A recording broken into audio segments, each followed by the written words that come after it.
mag-start na po tayo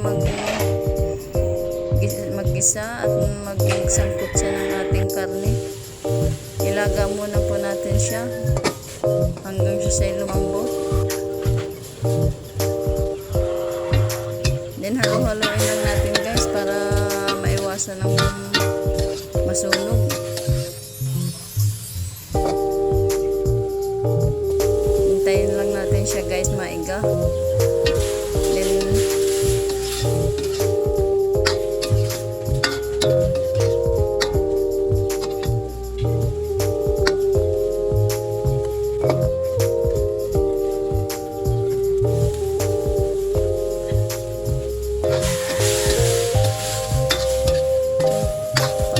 siya guys, dagdagan lang natin siya ng mantikang kaunti para mag golden brown siya. Try nyo din to guys, masarap siya guys. Pwede nyo siyang gawin pampalasa sa mga gulay,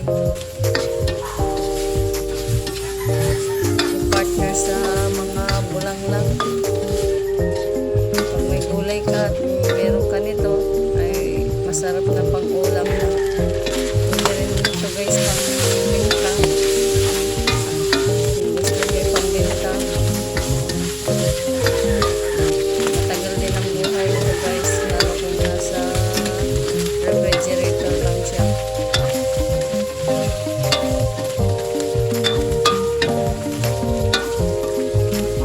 And guys, hintayin lang natin siyang bumula.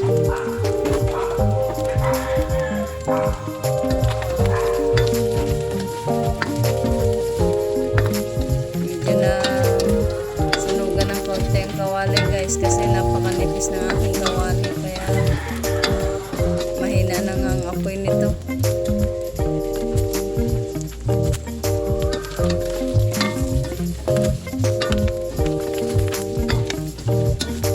Tuloy-tuloy lang natin guys na haluin hanggang sa siya mag golden brown.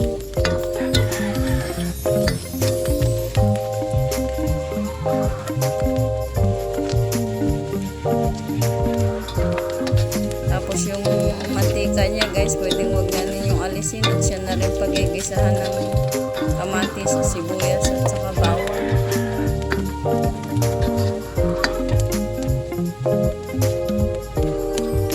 Sa ayaw naman guys ng sobrang mamantika, pwedeng alisin ng mantika.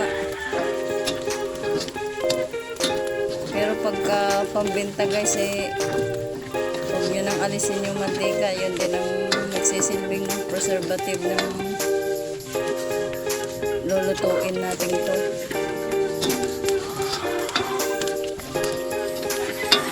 Tuloy-tuloy lang natin siya guys.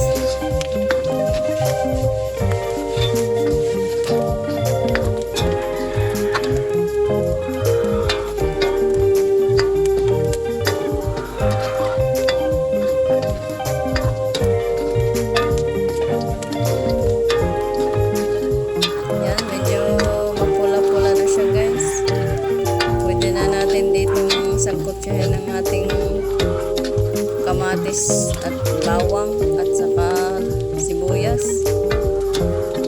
Isunod na natin siya guys pagka pumula na. Ito guys parang style binagoongan din siya guys, kaso wala lang siyang talong. Then lagyan na natin ang ating bawang guys at saka sibuyas at kamatis.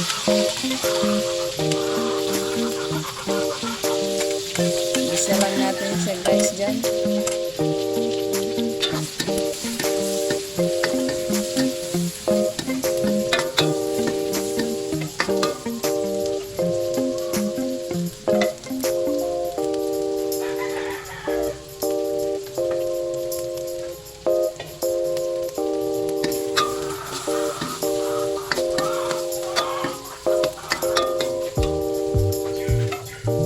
Halo-haloin lang natin siya guys para mag-combine.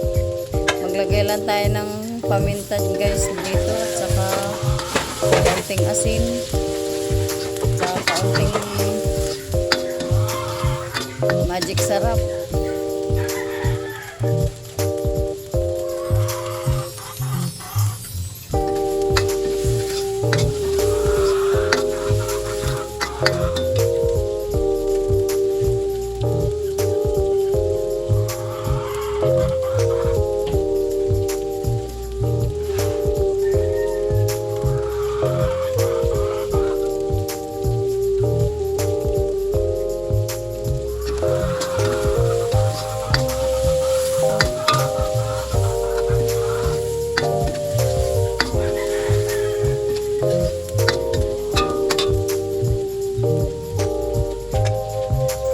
Then lagay na natin guys ang ating alamang. Bali isang garapon guys na alamang nilagay ko dito. Yung maliit lang na templado na. Yung nabibili na sa bayan. Templado na. Kasi lagi ang binibili ko guys kaysa dun sa hindi pa templado. Matagal kasi pag nagtitimpla pa.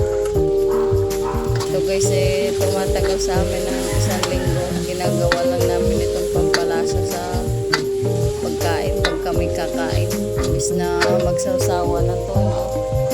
Ito na lang guys ang sinasawsawa namin o pinapapalasa sa kanin. Nilagay lang namin sa ref guys.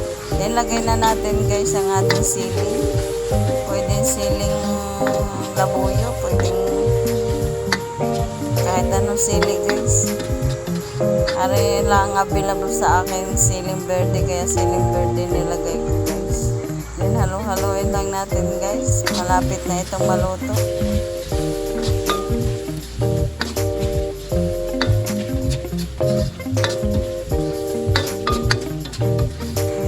Yan guys, malapit na itong maluto guys. Salamat nga pala sa inyong walang sawang panonood guys at pagsuporta sa aking channel.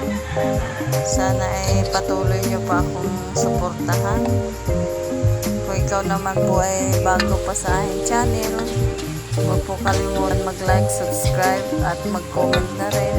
Pindutin na rin po ang notification bell para kayo laging updated sa aking mga bagong i-upload. Maraming salamat guys sa inyo. Sana ay lagi po kayo nasa mabuting kalagayan. God bless po.